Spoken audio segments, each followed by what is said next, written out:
일단 첫 시간이니까 뭐 회계랑 세법이 뭘 하는 건지 설명을 좀 해드릴게요. 일단 그 회계 뭐 말은 많이 들어보셨을 텐데 되게 애매한 말이잖아요. 두루뭉술한 말인데 그게 어디서 파생이 되는 거냐면 그 경영에서 시작이 됩니다. 뭐 저도 경영학과 나왔는데 사실 경영학과 나와도 경영을 당하기만 하죠. 거의 제가 경영을 할 일은 거의 없는데 이 경영이라는 거에서 그 경영이 회사를 운영하는 거잖아요. 근데 사실 경영에서 제일 중요한 게 뭐냐라고 하면 의사결정이거든요. 그러니까 사업가들은 이 선택 저 선택 이거 하나 때문에 막 몇 억씩 몇 천억씩 왔다 갔다 하기도 하죠. 그런 걸 이제 의사결정이라고 하는데 그러니까 의사결정은 일상생활에서 많이 일어나는 거예요. 뭐 여러분 오늘 점심도 뭐 먹을지 고민하셨을 텐데 그럼 그거 고른 것도 의사결정이에요. 근데 이제 회사에서는 그 급이 달라지는 거죠. 그럼 이때 의사결정을 할 때 그냥 내 마음대로 주먹구구식으로 하는 게 아니라 뭔가 데이터가 있으면 좋잖아요. 데이터가. 그래서 그때 그 데이터를 반영을 해서 의사결정을 하고 싶은 건데 그럼 그 데이터는 뭐냐? 내가 여태까지 돈을 썼던 거, 돈을 벌었던 거 뭐 그런 거 있잖아요. 그런 거를 보고 참고하면 좋겠죠. 그래서 그런 걸 이제 회계라고 합니다. 데이터예요.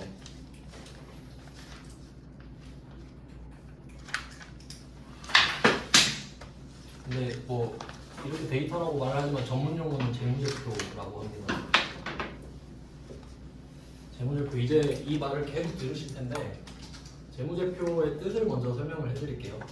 일단 그냥 재무 하면은 돈입니다. 돈. 재무가 돈이에요. 이 제자 이런 거 좀 한자 같은 거 알면 좋은데 제자는 여러 가지라는 뜻이에요. 그 뭐 애국가 제창 이런 거 있잖아요. 뭐 여럿이서 불러라 제창이 그런 거죠. 그러니까 이 제는 여러 가지라는 뜻이에요. 그럼 재무제표의 뜻을 해석을 해보면 재무 상태를 보여주는 여러 가지 표라는 뜻입니다. 그러니까 회사를 판단할 때 이 회사가 얼마를 버는지, 얼마를 갖고 있는지 이제 그런 것들을 재무제표라고 하는 거예요. 그래서 그 재무제표를 가지고 의사결정을 하게 돼요. 그러면 이때 이 재무제표를 만드는 과정이 있을 텐데 그 어떤 회사들인지 간에 일상적으로 거래를 할 거 아닙니까? 물건을 사고 팔고 그럼 이제 물건을 사고 팔고 이런 거래들을 기록하는 거예요. 그럼 그걸 모아서 재무제표를 만들어내는 겁니다. 그래서 대부분 규모가 큰 회사들은 이 작업을 하죠. 규모가 작은 회사는 회계 처리를 안 하기도 하니까요. 그렇습니다. 실제로 되게 작은 회사들은 그냥 해요. 개인 사업자들 같은 경우 그렇죠. 규모가 작은. 그럼 이때 거래를 해서 재무제표로 옮기는 작업을 할 때 뭔가 기준이 있을 거 아닙니까? 그러니까 약간 이 재무제표를 만드는 게 기록을 하는 거란 말이에요. 그러면 비유를 해보자면 여러분이 만약에 일기를 쓰는 거예요. 일기. 오늘 일기를 써요. 근데 일기 쓸 때 오늘 아침에 일어나자마자 하품을 했다. 이런 거 씁니까? 실제 일어난 일이지만 안 쓰죠. 왜? 안 중요하니까. 그러니까 중요한 것만 쓰는 거예요. 그 기준이 있겠지. 그러니까 여러분이 일기를 쓸 때도 난 일기에 중요한 것만 써야겠다. 그 중요성의 기준이 다르잖아요. 그 회계도 그런 게 있다는 거죠. 아무거나 적는 게 아니라 그냥 내 중요한 것 이런 게 정해놨으니까 그런 걸 적겠다. 그래서 이 거래를 토대로 옮기는 걸 재무제표라고 하고요. 그래서 뭐 나중에 이따가 자세히 할 거지만 재무제표에는 여러 가지가 있는데 왜냐면 여러 가지 제자가 있으니까요. 일단 영어로는 FS라고 하는데 앞으로 좀 줄여서 부를 일도 많을 것 같아요. 이름이 길어서. FS는 뭐 파이낸스죠. 재무가 영어로 파이낸스 스테이트먼트입니다. 그러니까 그냥 말 그대로 재무 상태예요. 재무 상태 나타내는 표. 그리고 이 나중에는 이걸 중요하게 다루게 됩니다. 지금은 처음이라도 그냥 그런 값다 하시면 되는데 이 중에 재무 상태표라는 게 있고요. 옛날에는 이걸 대차대조표라고 했습니다. 엄청 오래된 회사들은 이런 말을 아직도 쓰네요. 공식적인 용어는 재무상태표지만 대차대조표라는 말이 나와도 그냥 뭐 재무상태표 언급하는 거구나 그 정도. 그럼 이 재무상태표는 영어로 밸런스 시트라고 합니다. 그 다음에 손익계산서. 여러 가지가 있는데 이 두 개가 제일 중요하거든요. 재무상태표랑 손익계산서. 왜 중요한지 좀 말씀드릴게요. 얘는 이제 줄여서 IS라고 하고요. 계속 언급을 해드릴 거예요. 요거는 실무에서는 다 영어로 쓰거든요.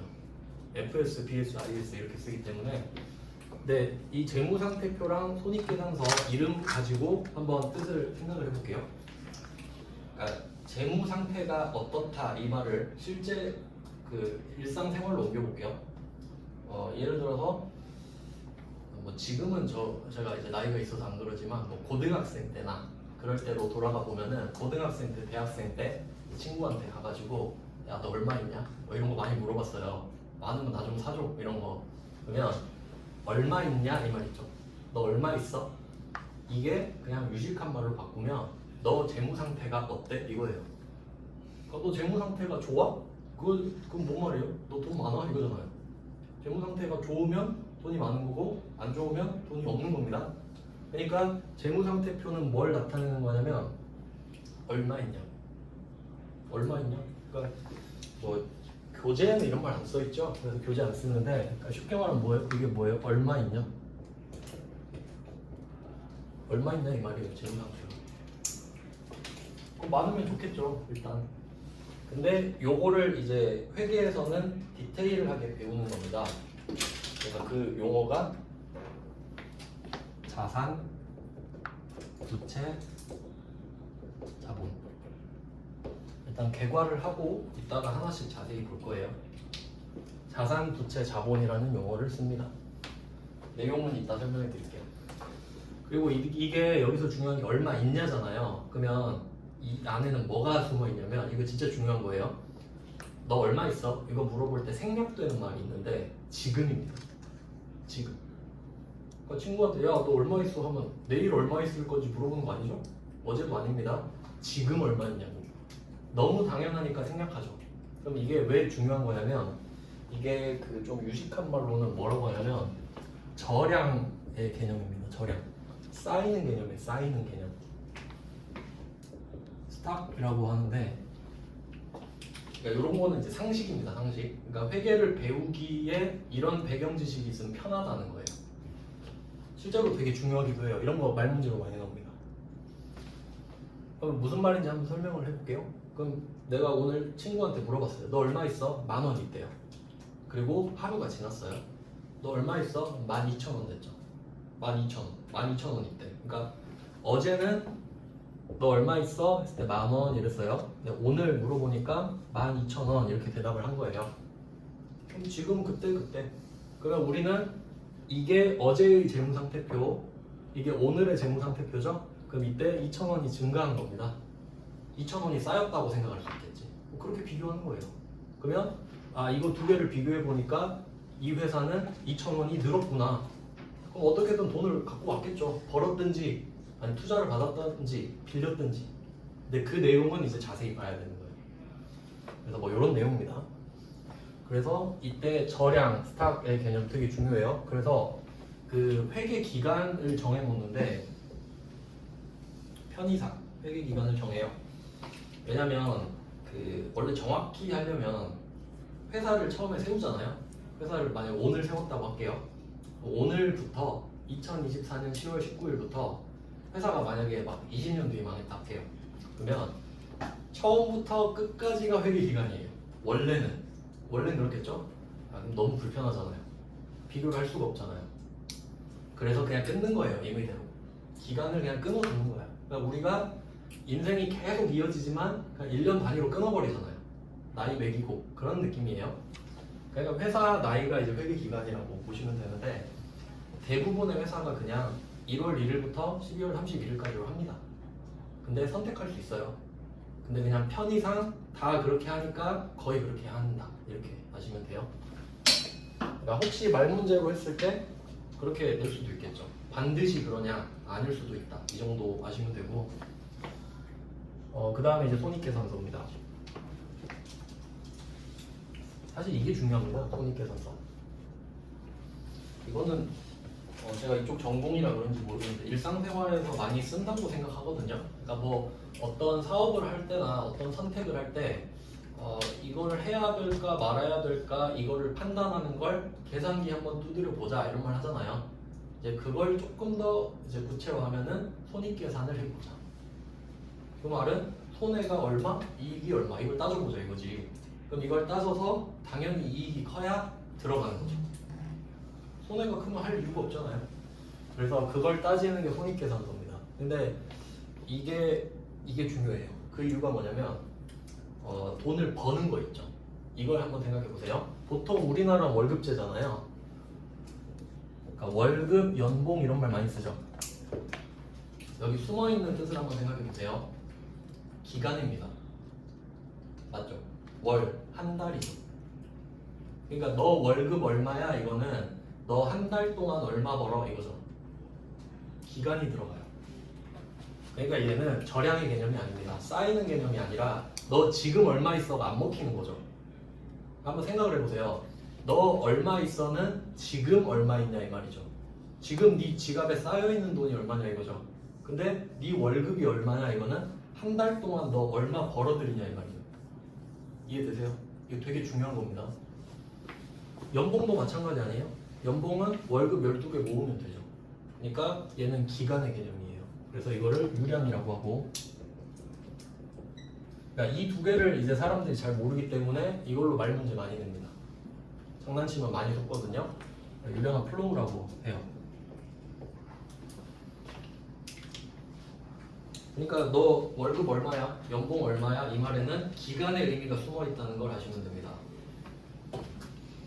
그리고 이 두 개를 합쳐야 돼요. 왜냐면 이제 아까 10,000원, 12,000원 이렇게 말씀을 드렸는데 그냥 간단하게 설명을 드리면 어제 BS가 재무상태표가 10,000원 있었죠? 친구한테 물어봤을 때 어제 친구한테 야 너 얼마 있어? 하니까 10,000원 이랬단 말이에요. 근데 오늘 재무제표 까보니까 12,000원이더라 이거죠. 오늘 물어보니까 12,000원. 그러면 어제 스탁은 10,000원, 오늘의 스탁은 12,000원 맞죠? 그때 얼마 있었냐? 그럼 얼마가 늘었습니까? 2,000원 늘었죠? 그러면 하루라는 기간 동안 2,000원을 버는 거야. 그럼 이때 이 2,000원은 돈을 하나도 안 쓰고 그냥 2,000원을 주었을 수도 있고 땅에서, 아니면 내가 뭔가를 해서 3,000원짜리를 사서 5,000원에 팔았을 수도 있는 겁니다. 이제 그 내용을 나타내 주는 거예요, 손익계산서가. 그러니까 사실 회사를 판단할 때 이 두 개가 제일 중요한 이유예요. 내 회사는 이제 회계기간이 1년이라고 그랬잖아요. 그러면 이 재무상태표는 12월 31일 기준으로 가는 거예요. 왜냐면 지금의 개념이니까. 이해되세요? 그러니까 회계기간이 1월 1일부터 12월 31일이 일반적이라고 했잖아요. 근데 재무상태표는 저량의 개념이라 했죠. 얼마가 쌓여있냐고. 근데 그걸 맨날 물어볼 수는 없잖아.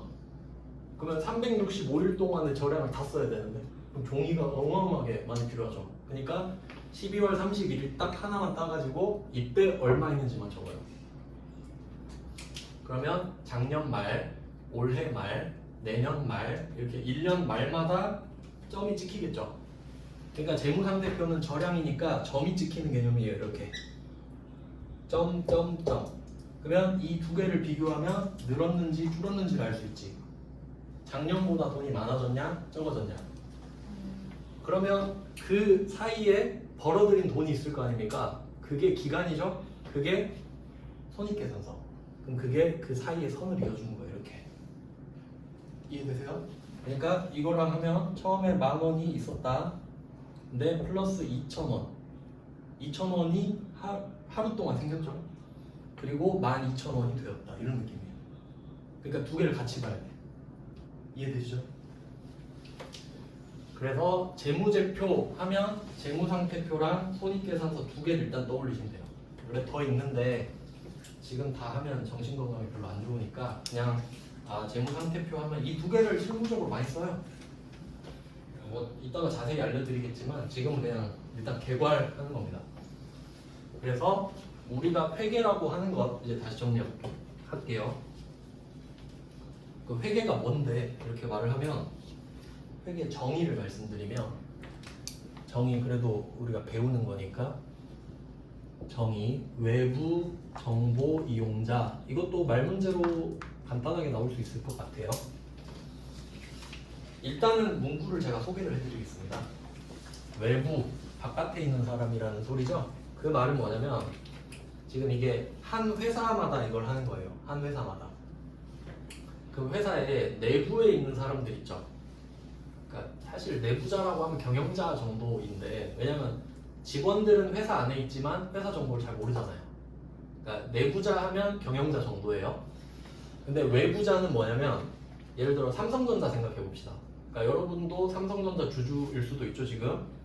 그러면 삼성전자라는 회사 여러분이 그 주주가 된다고 하면 삼성전자 밖에 있죠 여러분은. 그러니까 외부 정보 이용자예요. 그러면 만약에 여러분이 삼성전자 주식을 살까 말까 고민 중이란 말이에요. 그럼 어떻게 하면 되냐면 그 다트라고 전자 공시 시스템이 있어요. 금융감독원이 운영하는 건데 들어가서 삼성전자 치잖아요. 그러면 재무제표 다 나옵니다. 설립일부터 작년 것까지 다 나옵니다. 그럼 그거 보고 작년보다 실적이 좀 올해 오를 것 같네 살까? 이렇게 하면 정보를 이용하는 거예요 여러분은 밖에서. 맞죠? 그럼 여러분은 외부 정보 이용자가 돼요. 그리고 또 사실 대표적인 사람들은 그 삼성전자한테 돈을 빌려주는 은행들도 그러니까 원래 제일 재무제표를 필요로 하는 데가 은행권일 겁니다. 그러니까 회사 기업은행 같은 데가 기업에 돈 빌려주잖아요. 그럼 아무나 빌려주겠어요? 그러니까 예를 들어 누가 1억을 빌려달래. 그러면 얘가 1억을 갚을 능력이 있어야 빌려줄 거 아닙니까? 그러면 재무제표 갖고 오라 그래요. 그럼 네 과거 한번 까봐라. 근데 수익성이 괜찮아 여태까지. 그럼 오케이. 그리고 그걸로 이자율도 결정하는 겁니다.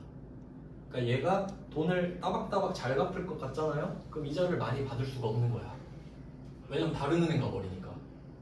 근데 만약에 이 회사가 막 수익성 별로 안 좋아요. 그럼 이자를 많이 요구합니다.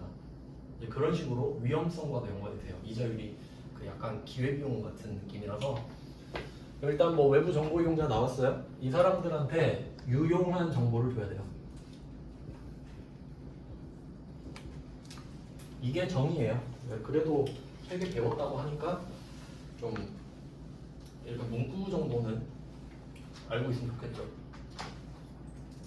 그럼 여러분이 삼성전자 주식을 사려고 다트에 들어가서 봤어. 근데 내 생각보단 수익성이 안 좋은 것 같다 이럴 수 있죠. 그러면 살려다가 이거 보고 마음을 접었죠? 그럼 여러분은 유용한 정보를 얻은 겁니다. 생각보다 별로네? 아니면 생각보다 괜찮네? 이럴 수도 있고 아니면 내 생각과 맞네? 이럴 수도 있고 어쨌든 유용한 거야. 정보를 이용한 겁니다. 뭐 그런 내용이에요. 그래서 뭐 회계에서는 어떤 말을 좀 좋아하냐면 좀 목적 적합하다 이 말 되게 좋아하거든요. 목적 적합한 게 유용한 거예요. 왜냐면 회사마다 이 회계 처리를 하는데 돈 들죠. 직원 써서 시킬 거 아닙니까? 그럼 그 직원들은 월급 받고 이러는 거니까 회사는 이 회계 처리를 하는데 그러니까 우리로 치면은 가계부잖아요. 유료로 가계부를 작성하는 거라고. 그러니까 여러분으로 치면은 알바 한 명 고용해가지고 내 가계부 작성시키는 거란 말이에요. 그러면 거기서 돈이 드니까 유용해야 될 거 아닙니까? 쓸모가 있어야 될 거 아니에요. 그러니까 내가 쓴 돈보다 유용하지 않으면 안 하겠죠 이 짓을. 그게 일단 기본이거든요. 그래서 뭐 목적 적합하다 하고 회계는 이거예요. 회계 다시 정리하면 회사가 일상적으로 하는 거래들 있죠. 거기서 중요하다고 생각하는 거. 근데 우리 시험에서는 뭐가 중요한지 판단하라고는 안 합니다. 그냥 거래를 줘요. 그럼 그건 쓰란 소리야. 그러니까 중요한 거래만 주겠지 시험에서는. 이해되시죠? 그러니까 거기서 정성적으로 판단하는 거는 실무에서 하는 겁니다. 그러니까 우리 시험에서는 그냥 정량적으로 줘요.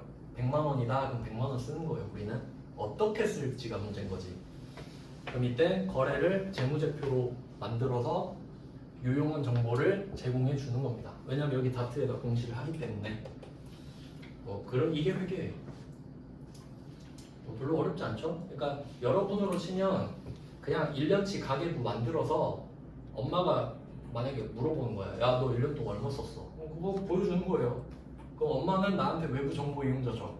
그럼 보고 이 새끼 많이 썼네? 유용한 정보를 얻은 거야. 뭐 그런 느낌이에요. 그래서 이게 회계.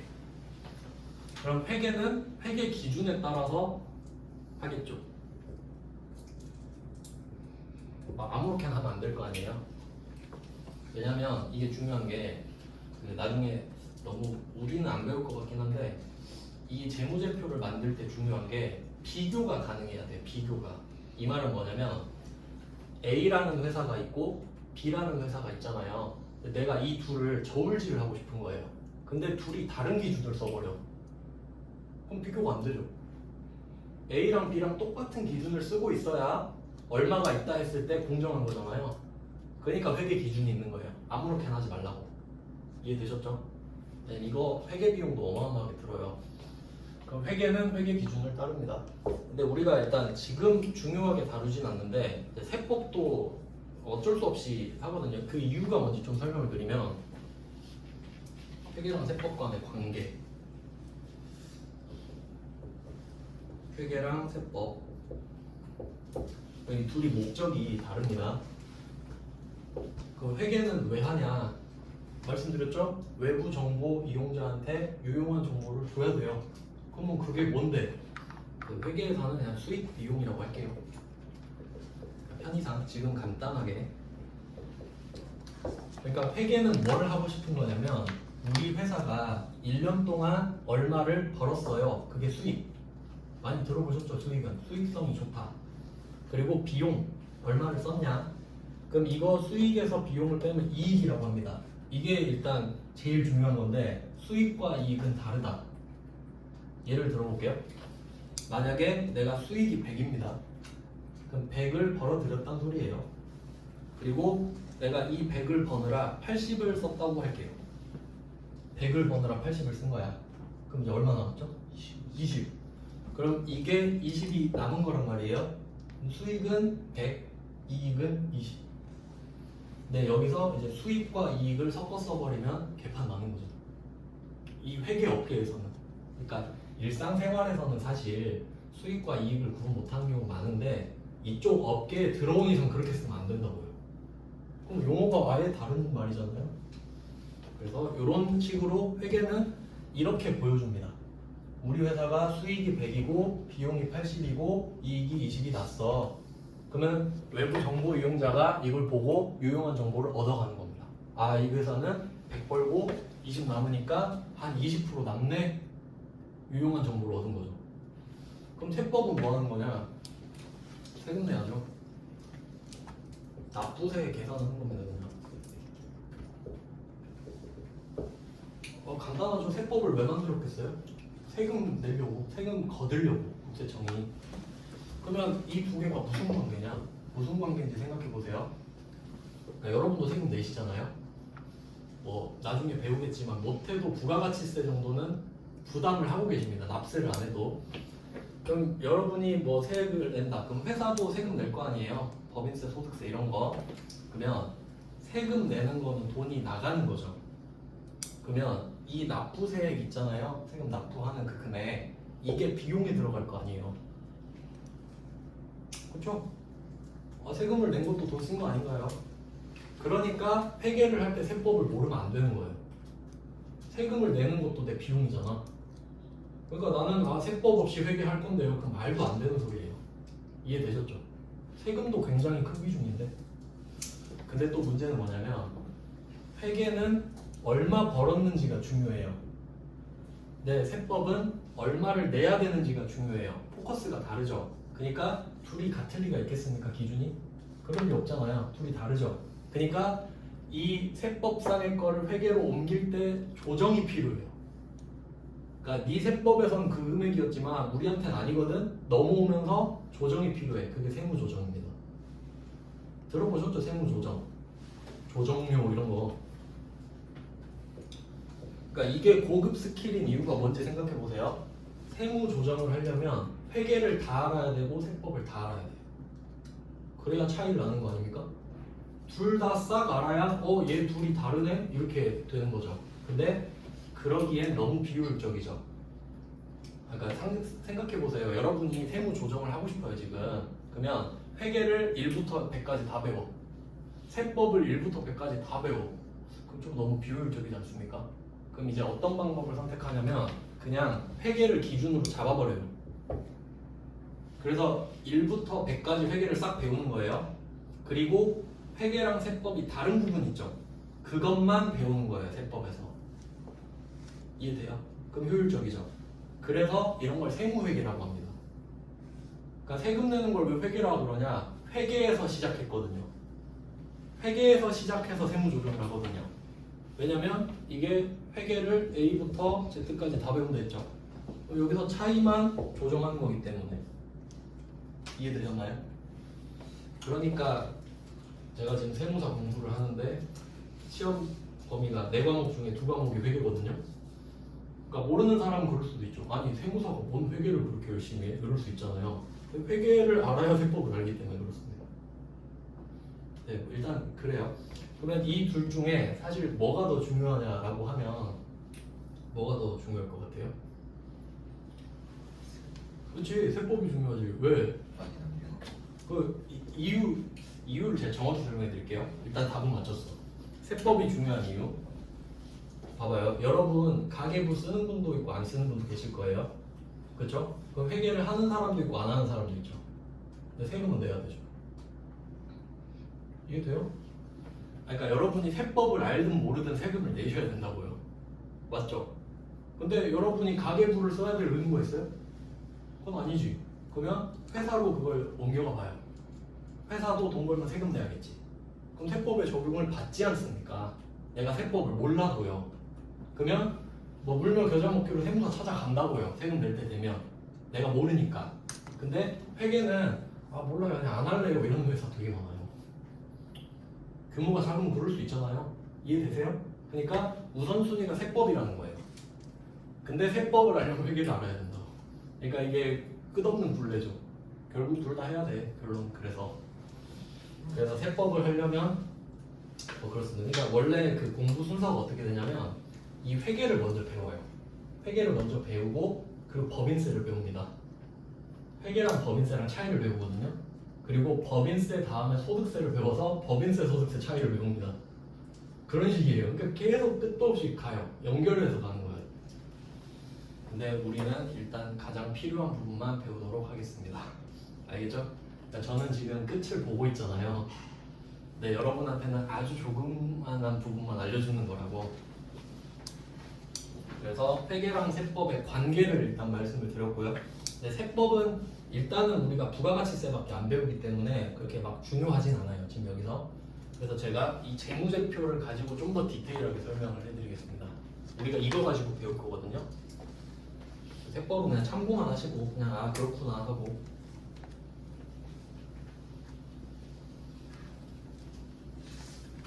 재무제표를 하나씩 뜯어보겠습니다.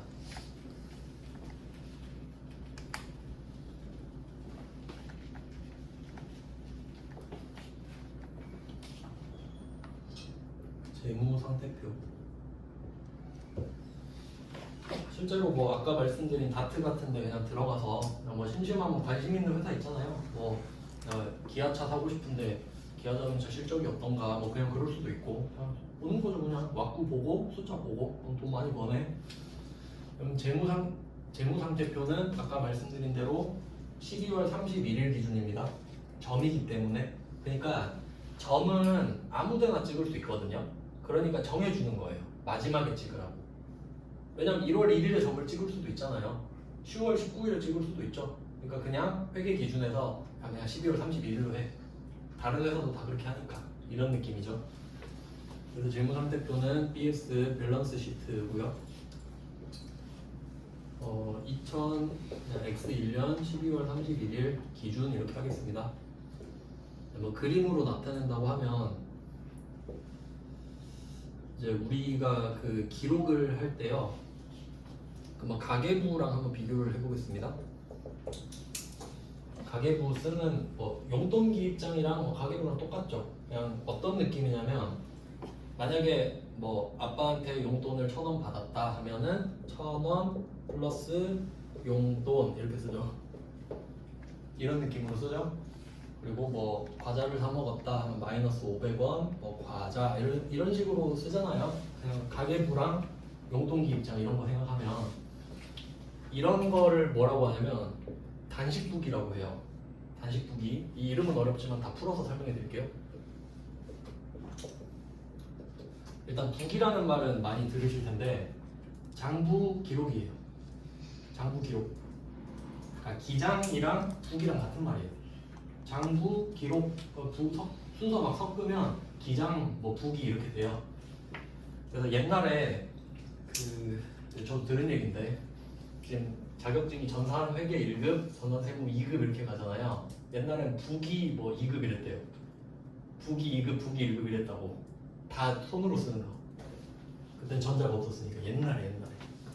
그럼 단식북이 근데 요거는 약간 좀 아쉽다고 해야 되나? 뭔가를 왜 아쉽냐면 예를 들어서 그냥 바로 보여드릴게요. 근데 우리는 회계를 복식북이로 씁니다. 이제 단식 복식하면 그 스포츠 경기에서 많이 들어보셨죠? 단식은 혼자 하는 거고 복식은 둘 이상이잖아요. 여기는 복식이 2개라고 생각하시면 되는데 딱 보면 이제 왼쪽 오른쪽 이렇게 나눠놨죠? 왼쪽 오른쪽 2개 쓸 겁니다. 한 거래에 대해서. 그러면 가계부는 왜 단식북이냐면 거래 하나에 대해서 하나만 썼잖아요. 그럼 그냥 이게 한 개예요. 플러스 1000 용돈. 그럼 이제 이렇게 가면 어떻게 되냐? 자 이제 왼쪽 이게 이름은 이제 외우셔야 되는데 왼쪽 오른쪽을 같이 써요. 거래 하나당. 그러니까 최소 2개를 기록하게 되는 거죠. 거래가 하나 생기면 왼쪽에 하나, 오른쪽 하나는 기본입니다. 그럼 이때 왼쪽을 차변이라고 불러요. 차변. 오른쪽은 대변이라고 부릅니다. 뭐 큰 뜻은 없는데 그냥 뭐 여담으로 말씀을 드리면 차변 대변 할 때 차자가 빌렸다는 뜻입니다. 차입금이 빌린 돈이거든요. 빌려서 들어온 돈 차입금. 차자는 그냥 빌렸다는 뜻이에요. 그리고 대자는 빌려줬다는 뜻이에요. 그 뭐 고리대금업자 들어보셨죠? 고리대금. 고이자, 높은 이자로 돈을 빌려주는 사람을 고리대금업자라 하잖아요. 그럼 대자가 빌려주는 거예요. 임대할 때, 임차할 때. 그냥 그 글자를 따서 쓴 거예요. 그러니까 빌려준 걸 대변에 쓰냐 그게 아니에요. 그냥 한자만 따서 쓴 거예요.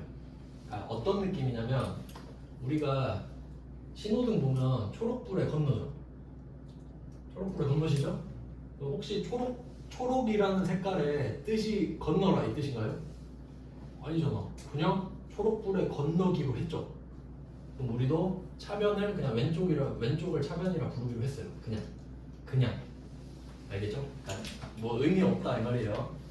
그냥 그렇구나 그러면 돼요. 그러니까 이건 어쩔 수 없이 외워야 돼요. 그러니까 제가 최대한 풀어서 이해를 시켜드리는데 이건 이해가 아니잖아요. 그냥 그렇군 하시면 되고 그 다음에 왼쪽에 자산을 씁니다. 그러니까 실제로 우리가 일상 용어로는 재산이라는 말을 많이 쓰죠. 재산. 뭐 재산이 많다. 근데 회계에서는 그 자산, 근데 둘이 똑같진 않습니다. 그리고 오른쪽은 2개를 쪼개서 부채, 자본 이런 식으로 표현을 해요. 자산, 부채, 자본. 그러니까 이 3개가 기본 요소인데 예를 들어볼게요.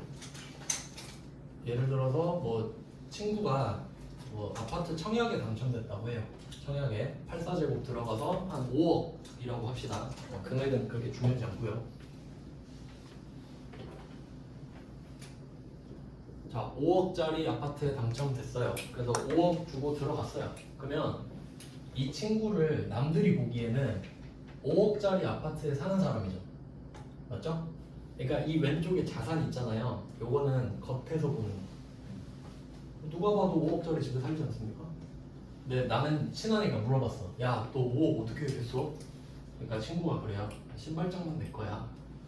이런 말 들어보셨죠? 이 집 은행 거야. 그러니까 들어보니까 그냥 풀로 대출 땡긴 거예요. 그러니까 흔히 말하는 영끌이죠, 영끌. 4억 대출 받았어. 이런 겁니다. 그러면 보세요. 5억이 있는 건 팩트죠. 5억짜리 자산이 있는 건 팩트잖아요. 누가 봐도. 근데 이 중에 4억은 어떨 돈이에요? 갚아야 되잖아요. 4억은 빠져나갈 돈 아닙니까? 부채는 들어보셨죠? 부채는 4억 이렇게 되는 거예요. 그럼 안 갚아도 되는 돈 얼마지? 1억이죠. 1억은 뭐 어떻게든 했겠지. 아빠한테 받았든 간에. 그러니까 이렇게 하면 되겠다. 아빠한테 받았다고 하면 딱 되겠다. 잘 보시면 이 친구는 5억짜리 아파트에 살고 있어요. 팩트입니다. 근데 까보니까 지금 4억이 남아있다네. 그럼 1억은 어떻게 구했어? 아빠가 해줬어. 자, 그럼 이때 이 부채, 나한테 부채를 안겨준 사람을 뭐라고 하냐면 채권자라고 합니다.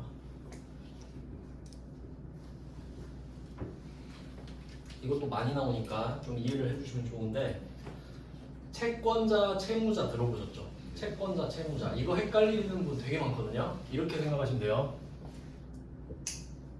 채권자, 채무자. 권자 있죠? 권리입니다. 권리. 권리. 아시죠? 권리? 그 무는 뭘까요? 의무. 그럼 이제 생각해 보세요. 돈이 어디에서 어디로 갈지. 이거 생각해야 돼. 회계는 외우는 거 아닙니다. 돈이 이렇게 가야 되는 거 아니에요? 의무가 있는 사람이 권리가 있는 사람한테 줘야 되는 거 아니에요? 맞죠? 그럼 이제 외우는 거 아닌 거 아시겠죠? 그럼 이렇게 돼요. 그러면 이 친구한테 채권자가 4억을 빌려줬죠. 그러면 이 채권의 개념은 이자도 따박따박 내야 되고요. 원금도 갚아야 되죠. 그러니까 이 친구는 이제 이자까지 플러스해서 뭐 4억 얼마 되겠지만 원리금을 다 갚아야 돼, 이 친구는. 맞죠? 그러면 부채 4억이 있는데 1억은 아빠가 해줬잖아요. 근데 여기서는 이제 투자 받았다고 치면 그 주식회사로 치면은 주주예요. 우리 아빠가 주주예요. 이건 다음 시간에 자세히 할 건데, 주주 들어보셨죠? 주주. 이거 주식회사를 다음에 설명드릴 거예요. 다음 시간에. 되게 중요한 거거든요. 그럼 보세요. 여러분이 그러니까 아이가 태어나면 여러분 다 아이였잖아요. 그럼 아이 때는 엄마 아빠가 막 다 해주죠. 먹이고 재우고 옷 사주고 하잖아요. 그러면 저는 그걸 뭘로 비유하냐면, 아빠 엄마가 나한테 뭐 하나 해줄 때마다 내 주식을 사는 거라 생각하면 돼요. 내 주식을 사는 거라고. 그러니까 투자하는 거잖아, 나한테. 그러면 보세요. 엄마 아빠가 그러면 나 한 이제 30살 됐어. 그러면 야, 내가 여태까지 해준 거 다 갚아 이럽니까? 안 그러지. 그러니까 엄마 아빠는 채권자가 아니에요. 이해되세요?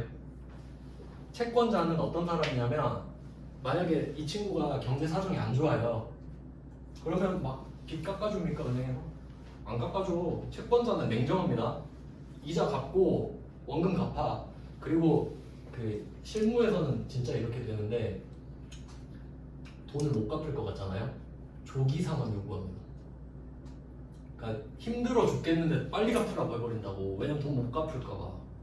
뭐 그런 내용은 차치하고, 그래서 결론은 채권자는 내 상황과 관련 없이 이자랑 원금을 받고 싶어 한다. 아시겠죠? 냉정해요, 채권자는. 근데 이 사람, 그러니까 우리 아빠는 주주라 그랬죠. 주주.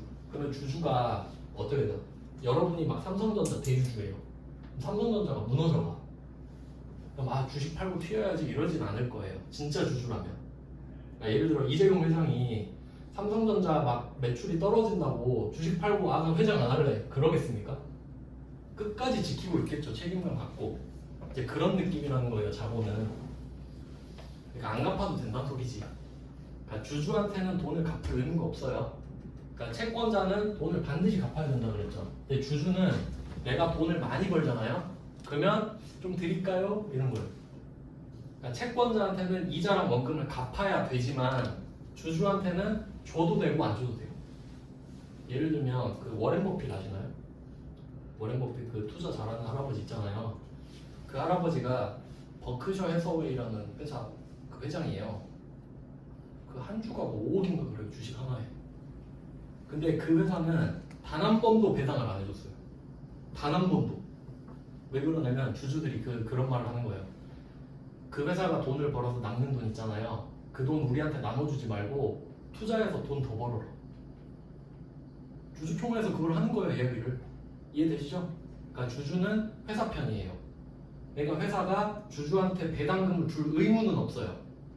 근데 만약에 배당금을 안 줘서 내가 삔또가 상했다? 그럼 주식 팔고 주주 안 하면 됩니다. 이해되셨죠? 좀 자세한 건 이따 할게요. 지금 시간이 다 돼가지고 좀 쉬고 한 3시 5분부터 다시 볼게요.